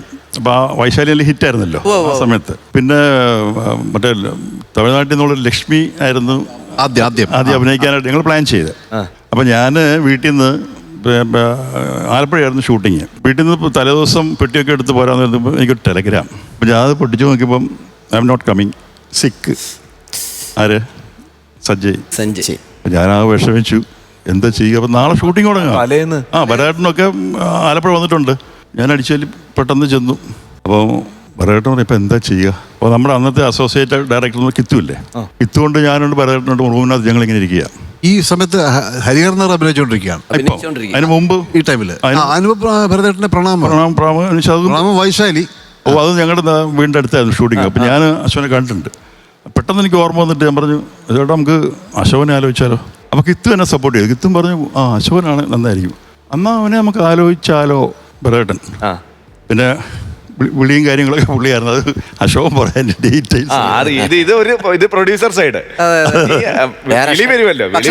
ആക്ടർ സൈഡ് അറിയുന്നത്. വേറൊരു കാര്യം കേട്ടാ, ഇപ്പൊ ആ ഒരു ക്യാരക്ടറിൽ അശോകൻ ചേട്ടൻ അല്ലാണ്ട് വേറൊരാളെ നമുക്ക് ചിന്തിക്കാനേ ഒരിക്കലും പറ്റത്തില്ല. നമുക്കല്ല, മലയാളികൾക്ക് സിനിമ കണ്ട ലോകത്തുള്ള എല്ലാവർക്കും അശോകൻ ചേട്ടൻ അല്ലാണ്ട് ഇനി 2, 3, 4 അമരം വന്നാൽ പോലും ഒരു രക്ഷയില്ല. മാത്രമല്ല അതിനകത്ത് റെഡ് ഷർട്ട് ഇട്ട് വന്നിട്ട് പുത്തനാണ് എന്ന് പറയുന്ന ഒരു സീനുണ്ട്. ഇപ്പോഴും ഞാൻ ആ തിയേറ്ററിൽ കണ്ട ഓർമ്മയുണ്ട്. ജനമാകുമ്പോൾ കയ്യടിയായിരുന്നത്. പിന്നെ അതിനുശേഷം ഈ മിമിക്രി കലാകാരന്മാർ ഏറ്റവും കൂടുതൽ അനുകരിച്ചിരിക്കുന്നത് ആ വേഷം, ആ സിനിമയിലെ ആ വേഷം, ആ ഡയലോഗ്. കുറെ പേര് എന്നെ കൊന്നിട്ടുമുണ്ട് ഇഷ്ടം. അല്ലാതെ ഇപ്പം ഞാൻ എറണാകുളത്ത് താമസിക്കും. അപ്പൊ അങ്ങനെ ഇരിക്കുമ്പോ ഒരു ട്രങ്കോളാണ് അന്ന്. ട്രങ്കോളല്ലേ PP കോള്. അശോകനുണ്ടോ, അശോകൻ നമ്പറില്ലേ, അശോകനുണ്ടോ, എക്സ്ചേഞ്ച് വിളിക്കുക. ഞാൻ പറഞ്ഞു അശോകനാണ് സംസാരിക്കുന്നത്. ആലപ്പുഴ എന്നൊരു ട്രങ്കോൾ ഉണ്ടെന്ന് പറഞ്ഞു. അപ്പോൾ അവിടുത്തെ കേൾക്കാം ആരോ ഭരതേട്ട അതാ കോള് കിട്ടി എന്ന് പറയുന്നുണ്ട്. ഞാൻ അത് കേൾക്കുന്നുണ്ട്. അശോക ഞാൻ ഭരതനാടാ എന്ന് പറഞ്ഞുണ്ട്. ചേട്ടാ എന്തുണ്ട് വിശേഷം, എന്തുണ്ട്? നീ ഇവിടെയാ? ഞാൻ എറണാകുളത്താണ്. അവിടെ എന്താ എന്തെങ്കിലും വർക്ക് പോലെ നടക്കുന്നുള്ളൂ? ഞാൻ പറയും ഇങ്ങനെ ഒരു പടം സിദ്ദിഖ് ലാലിൻ്റെ ഒരു സിനിമ നടക്കുകയാണ്, ഹരിഹരൻ എന്നുള്ള സിനിമ നടക്കുകയാണ്. അപ്പോൾ അത് കേട്ടപ്പോൾ പുള്ളിക്ക് ചെറിയ ഒന്നും ഒരു മടിയായി. കാരണം ഇനിയിപ്പോൾ ഇത് കിട്ടിയില്ലെങ്കിലോ പറ്റിയില്ലെന്നോ വിചാരിച്ചിട്ട് ഞാൻ പറഞ്ഞു ചേട്ടാ എന്താ? അല്ല നമുക്കൊരു ചെറിയൊരു സംഭവം ഉണ്ടായിരുന്നു. അവിടെ എത്ര ദിവസം ഉണ്ട് നിനക്ക്? ഞാൻ പറയും ഇപ്പോൾ 2 ദിവസം കൂടി പടം ബാക്കപ്പ് ചെയ്യും എന്ന് പറഞ്ഞു. അപ്പോൾ ഒരു ആശ്വാസമായി പറഞ്ഞു ചേട്ടാ, എനിക്കതറിയാം. അപ്പം നീ ഒരു കാര്യം ചെയ്യും, നീ ആലപ്പുഴയ്ക്ക് 2 ദിവസം കഴിഞ്ഞ് പോരെ, ഞങ്ങളൊക്കെ ഇവിടെ ഉണ്ട്. അങ്ങനെ ഈ പടം ഹരിഹരൻ ബാക്കപ്പ് ചെയ്തു. പറഞ്ഞ ദിവസം തന്നെ ഞാൻ നേരെ ആലപ്പുഴയ്ക്ക് വിട്ടു. ആലപ്പുഴയ്ക്ക് ഒരു കുട്ടനാടൻ ടൂറിസ്റ്റ് എന്ന് പറഞ്ഞ ഹോട്ടലാണ് ബസ് സ്റ്റാൻഡിനടുത്ത്. വരാൻ റൂം വെച്ച് ഞാൻ ചെന്നു. അപ്പം ഇനിയാണ് വലിയൊരു ഹൈലൈറ്റ് ഇനിയാണ് വരാൻ പോകുന്നത്. നീ വന്നോ പറയാൻ അതൊക്കെ വീഡിയോ ഒക്കെ വിളിച്ച് മുടിയൊക്കെ തട്ടി ടൈലുണ്ടല്ലോ ഇവിടെ. അങ്ങനെ വെച്ചപ്പം അപ്പം നമ്മുടെ ഈ സംഭവം എന്ന് പറഞ്ഞാൽ നമുക്കിനകത്തൊരു 10-30 ദിവസമെങ്കിലും വേണം.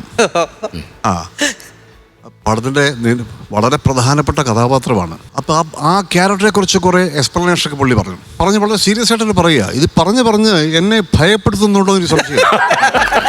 അപ്പം ഇതിനകത്ത് മറ്റുള്ളവർ മമ്മൂട്ടിയാണ് ഒരു പ്രധാന വേഷം, KP സരിത, മുരളി, മാധു, മറ്റേ മെർച്ചെല്ലാം പറഞ്ഞു. എന്നിട്ട് ഈ കഥാപാത്രത്തെ കുറിച്ച് കുറേ കാര്യം പറഞ്ഞിട്ട് പുള്ളി ബീഡിയെ കുറിച്ച് എണീറ്റ് നടക്കുക കട്ടിലെന്ന്. അപ്പം ഞാനിങ്ങനെ കുറേശ്ശെ വേർത്തുകൊണ്ടിരിക്കും. എന്നിട്ട് പതുക്കെ എൻ്റെ അടുത്ത് വന്നിട്ട് ചോദിച്ചു, അല്ല നിനക്കിത് ചെയ്യാവോ? ഞാൻ അവിടെ സത്യം പറയാൻ ബോധം കെട്ടി വീടില്ലെന്നുള്ളേ ഉള്ളൂ. ഞാൻ മനസ്സിൽ ആലോചിച്ചു ഇനി അത്ര ബുദ്ധിമുട്ടുള്ള ചെയ്യാൻ പറ്റാത്ത കഥാപാത്രമായിരിക്കും. ഞാൻ പതുക്കെ ആലോചിച്ചു ആരും പറയാതെ വൈകിട്ട് തിരിച്ച് എറണാകുളത്തേക്ക് വിട്ടാലോ എന്ന് ആലോചിച്ചു. കാരണം ചെയ്ത് കുഴപ്പമാക്കിയ മഹാപ്രശ്നമാണിത്.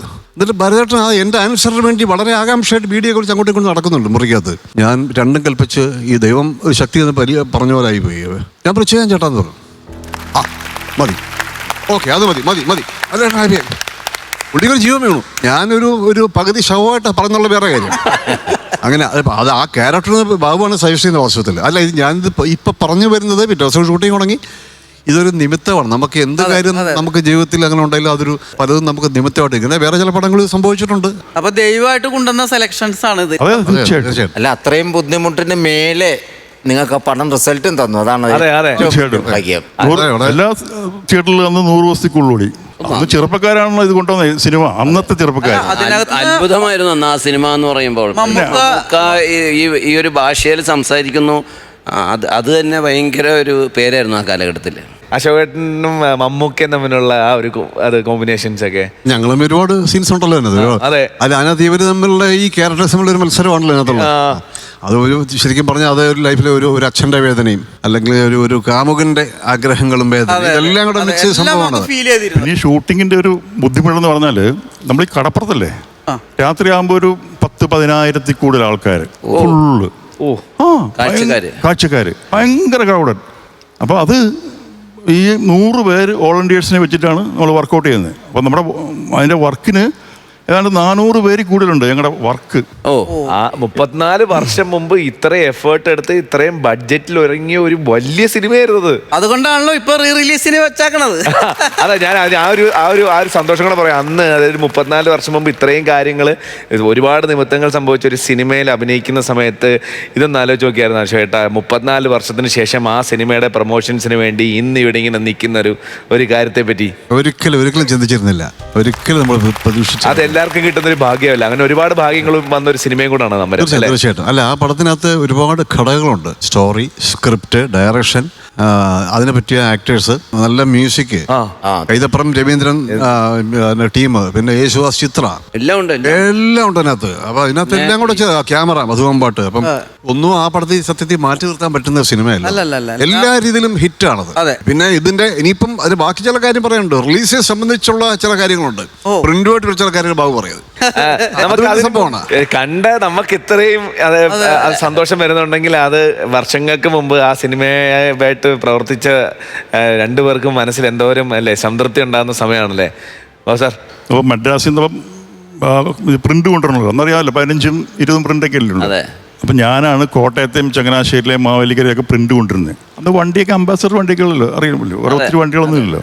തലേദിവസം മദ്രാസിൽ എന്തോ സ്ട്രൈക്കും സമരവും പ്രശ്നങ്ങളും ഭയങ്കര വിഷയം, എന്തോ വിഷയം ഞാൻ ഓർക്കുന്നില്ല, മറന്നുപോയി. അപ്പം ഞങ്ങൾക്കത് സ്റ്റുഡിയോയിൽ നിന്ന് റെയിൽവേ സ്റ്റേഷനെ കൂടി പ്രിന്റ് കൊണ്ടുവരാൻ പറ്റില്ലല്ലോ. അപ്പോൾ ഞങ്ങൾ കൊണ്ടുവന്ന ആംബുലൻസിലാണ് പ്രിന്റ് കൊണ്ടുവരുന്നത്. ആംബുലൻസ് ഒരാൾക്ക് ഞാനവിടെ ഇരിക്കുക. അപ്പം ഞാനാ രോഗി. എന്തൊക്കെ ചെയ്യണം ഒരു പ്രൊഡ്യൂസറിന്റെ പാഠം. കൊടുക്കാം. പ്രിന്റ് കയറ്റി ട്രെയിനിൽ കയറ്റി കോട്ടയത്ത് കൊടുത്തപ്പോൾ അതിന് ഭയങ്കര ഇടിയോടെ ഈ പോസ്റ്ററും കടപ്പുറം സംഭവമൊക്കെ നല്ല പരസ്യം ഉണ്ടായിരുന്നല്ലോ. അതിന് വേറെ രസം വെച്ചാൽ 2 ദിവസം കഴിഞ്ഞപ്പോൾ ഞാൻ ചെന്നപ്പോൾ അന്ന് 2 രൂപ ടിക്കറ്റ്, 5 രൂപ ടിക്കറ്റ്, 10 രൂപ ടിക്കറ്റ് അല്ലേ ഉള്ളൂ. 10 രൂപ ടിക്കറ്റ് 100 രൂപയ്ക്കാണ് വിൽക്കുന്നത്. ബ്ലാക്ക്. അപ്പം ഞാൻ എന്നോടും ചോദിച്ചു വേണോ ടിക്കറ്റ് വേണം. ചിലപ്പോൾ ഒരു ക്യൂരിയോസിറ്റി കൊണ്ട് ചോദിക്കുകയാണ്. അത്രയും വർഷങ്ങൾക്ക് മുമ്പ് അത്രയും വലിയൊരു സ്കെയിലിൽ നിർമ്മിച്ചൊരു സിനിമയാണല്ലോ. അപ്പൊ അന്നത്തെ ഒരു സ്കെയിൽ വെച്ചിട്ട് ഏകദേശം എന്ത് ബഡ്ജറ്റ് ആയിട്ടുണ്ടാവും? പണ്ടൊക്കെ ഒരു സിനിമ ചെയ്യണമെങ്കിൽ 15 lakhs to 25 ഒക്കെ ഉണ്ടാവും. വലിയ സിനിമ ചെയ്യാം. അതിലൊക്കെ ഒത്തിരി കൂടുതലായി. ഇപ്പൊ എത്ര തിയേറ്ററുകളിൽ റിലീസ് ചെയ്യുന്നുണ്ട് നമ്മുടെ റീ റിലീസ്? ഇവിടെ കേരളം ഔട്ട് സൈഡും കൂടെ 100 തിയേറ്ററും പിന്നെ വേൾഡ് വൈഡ് ചെയ്യുന്നുണ്ട്. എല്ലാം കൂടെ ടോട്ടൽ എത്ര സ്ക്രീൻ വരും? 1000 എന്നാണ് നമ്മൾ പ്ലാൻ ചെയ്യുന്നത്. 1000. ഓ അടിപൊളി. പിന്നെ എനിക്ക് പറയാനുള്ളൊരു പ്രത്യേകിച്ച് പറയാനുള്ളത് അശോകൻ അത് അസലായിട്ട് ഡബ് ചെയ്തിട്ടുണ്ട്. എങ്ങനെ ഈ കടപ്പുറം ഭാഷ ഇത്ര ചെയ്യാൻ പറ്റുമെന്നുള്ളത് എനിക്കൊരു പിടിയും കിട്ടുന്നില്ല. പെട്ടെന്ന് ഡബിങ് എനിക്ക് അശോകന് 1-2 ദിവസം കൊണ്ട് ഡബിങ് തീർത്തത്. അതിൻ്റെ രഹസ്യം എന്താണെന്ന് എനിക്കിപ്പോഴും മനസ്സിലായിട്ടില്ല. രണ്ടാമതൊരു കാര്യം എനിക്ക് പറയാനുള്ളത്, എനിക്കും അശോകനൊക്കെ ഒരു പ്രായമായിരുന്നു അന്ന്. ഞങ്ങൾക്ക് അന്ന് 28-29 വയസ്സൊക്കെ ആയിരുന്നു അന്നെന്ന് എനിക്ക് തോന്നുന്നു. ഇപ്പോഴും അശോകന് ആ പ്രായത്തിൽ തന്നെ നിൽക്കാന്നൊരു സംശയമുണ്ട്. ഞങ്ങളുടെ സുഹൃത്ത് ബന്ധം എന്ന് പറഞ്ഞതിന് ശേഷം എല്ലാ സിനിമകളിലും ഞാൻ ഡയറക്റ്റ് ചെയ്ത സിനിമകളിലും എല്ലാ സിനിമകളിലും അശോകൻ ഉണ്ട്. എൻ്റെ ഒരു പറഞ്ഞ അത്രയ്ക്ക് എനിക്ക് ഒരു ഉമ്മ. നല്ലൊരു പ്രൊഡ്യൂസർ, നല്ലൊരു ഡയറക്ടർ, നല്ലൊരു സ്ക്രിപ്റ്റ് റൈറ്റർ. ഒരു വലിയ ഗൈഡ് കൊടുക്കാം ബാബു സാറിന്. നമ്മുടെ സ്നേഹം നമ്മൾ ഈ സമയത്ത് അറിയിക്കുകയാണ്. ബാബു സാറെ അങ്ങോട്ട് ഇരിക്കുക, ഞങ്ങൾക്ക് അശോകനെ കുറച്ച് പണിയുണ്ട്. ഞങ്ങൾ കുറച്ച് നേരം കൂടെ എടുക്കുക. ചേട്ടാ ഞങ്ങളുടെ ഒരു കുഞ്ഞ് സർപ്രൈസ് അല്ല, ഒരു സ്നേഹം. ആ. ഓക്കെ, പിന്നെ ചേട്ടന് വേണ്ടി ഒരു സ്പെഷ്യൽ ഡെഡിക്കേഷൻ ആണ്. ഞങ്ങളുടെ പിന്നെ മിമിക്രി കലാകാരന്മാരിലെ one of the finest talent ആണ്. അശോകന് വേണ്ടിയിട്ട് ഒരു സ്നേഹം. നമ്മളെ ഏറ്റവും പ്രിയപ്പെട്ട രാജ് തിരുവമ്പാടി നല്ലൊരു കൈഡി കൊടുക്കാം. അശേട്ടാ പ്ലീസ്.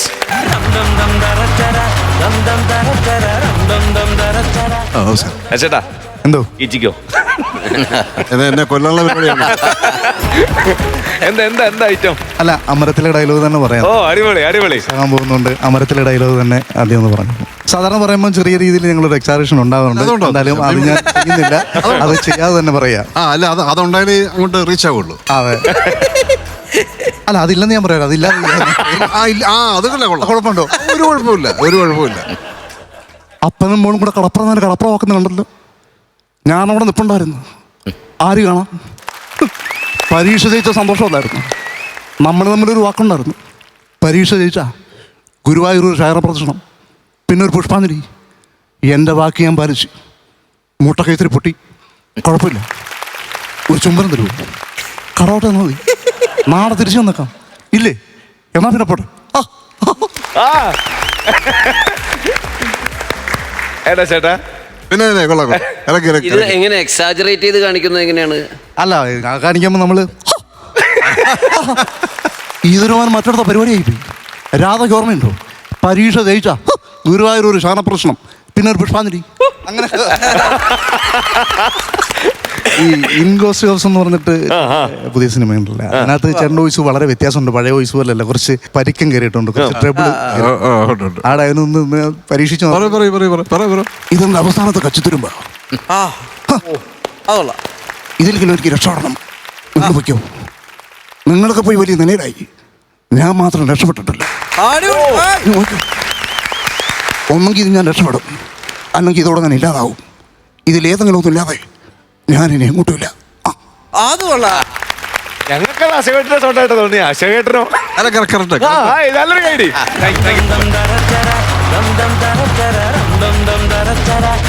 അപ്പൊ അശോകേട്ടാ ഇരിക്കാം, കുറച്ച് നേരം കൂടെ ഞങ്ങളുടെ കൂടെ ഇരുന്ന് എൻജോയ് ചെയ്യാം. കുറച്ച് സർപ്രൈസുകൾ ഇനിയുണ്ട്.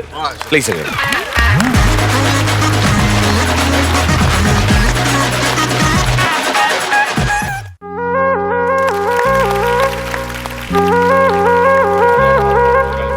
അഴകേ നിൻമിഴി നീർമണി കുളിരിൽ തൂവരുതേ, കരളേ നീ എൻ്റെ കിനാവിൽ മുട്ടുപൊഴിക്കരുതേ, പരിഭവങ്ങളിൽ മൂടി നിർത്തുമി വിരഹവേള തന്നൊമ്പരം, ഉൾക്കുടന്നയിൽ കോരിയുന്നു ഞാൻ എൻ്റെ ജീവനിൽ പങ്കിടാം.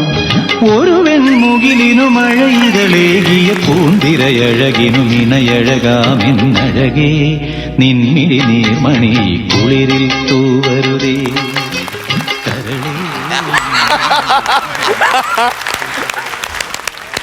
അശോകേട്ടാ എങ്ങനെ ഉണ്ടായിരുന്നു? കൊള്ളാം. വലുതായിട്ട് എന്നെ കൊന്നില്ല. അതും ഞങ്ങളുടെ ഒരു സ്നേഹമായിട്ട് കാണുക. തീർച്ചയായും. ഷെൽവനും നല്ലൊരു കൈഡി കൊടുക്കാം. ആൻഡ് നമുക്ക് ഒത്തിരി സന്തോഷം. അശോകേട്ടന്, ബാബു സാർ, രണ്ടുപേർക്കും ഒത്തിരി ഞങ്ങളുടെ ഭാഗത്തുനിന്ന് ഹൃദയം നിറഞ്ഞ സ്നേഹം. കാര്യം അമരം റീ റിലീസ് ഞങ്ങളുടെ കൂടെ സെലിബ്രേറ്റ് ചെയ്യാൻ എന്താ പറയുക, ഞങ്ങൾക്കത് ഭയങ്കര പ്രൗഡായിട്ടുള്ളൊരു മൊമെൻ്റാണ്. അപ്പം രണ്ടുപേർക്കും ഇങ്ങോട്ടേക്ക് വരാം പ്ലീസ്.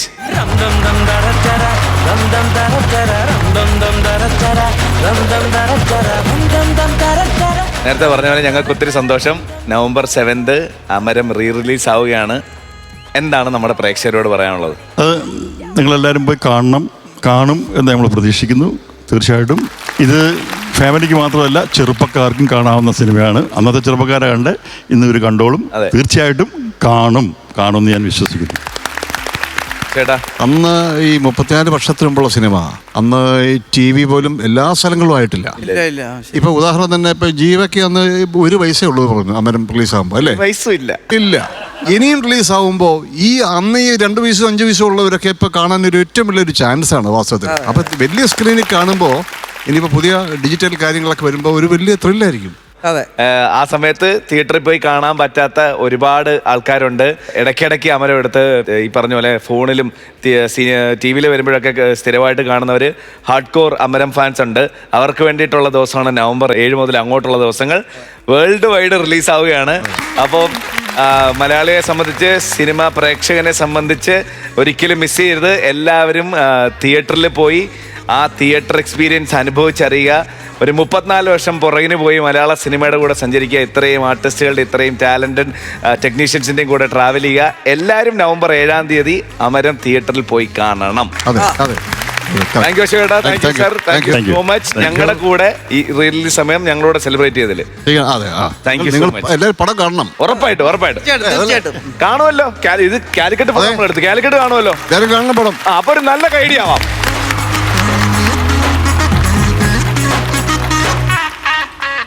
അങ്ങനെ നമ്മളുടെ ഇന്നത്തെ എപ്പിസോഡിന്റെ സമയം കഴിഞ്ഞു ഗായ്സ്. പൂർവാധികം ശക്തി സംഭരിച്ച് ഇതിൽ കൂടുതൽ ചിരിക്കാൻ നമ്മൾ അടുത്ത എപ്പിസോഡിൽ വരും. പക്ഷെ നമ്മൾ നല്ലൊരു കൈഡി കൊടുക്കണം. നമുക്ക് ഇത്തവണയും വന്നത് കാലിക്കറ്റ് ആശാരിമുക്കിലെ രുചി കാറ്ററിംഗിലെ ജീവനക്കാരും അവരുടെ ഫാമിലിയൊക്കെയാണ്. എല്ലാവർക്കും ഒത്തിരി ഒത്തിരി സന്തോഷം. അടിപൊളിയായിരുന്നു. നമുക്ക് പോയില്ല, നമുക്ക് അടുത്ത എപ്പിസോഡിൽ കാണണം. അപ്പൊ അടുത്ത എപ്പിസോഡിൽ കാണാം. അതുവരെ ദിസ് ഇസ് ബൈ ഫ്രം ജീവ and bye from flowers comedy. ഇത് ഗുഡ് നൈറ്റ്.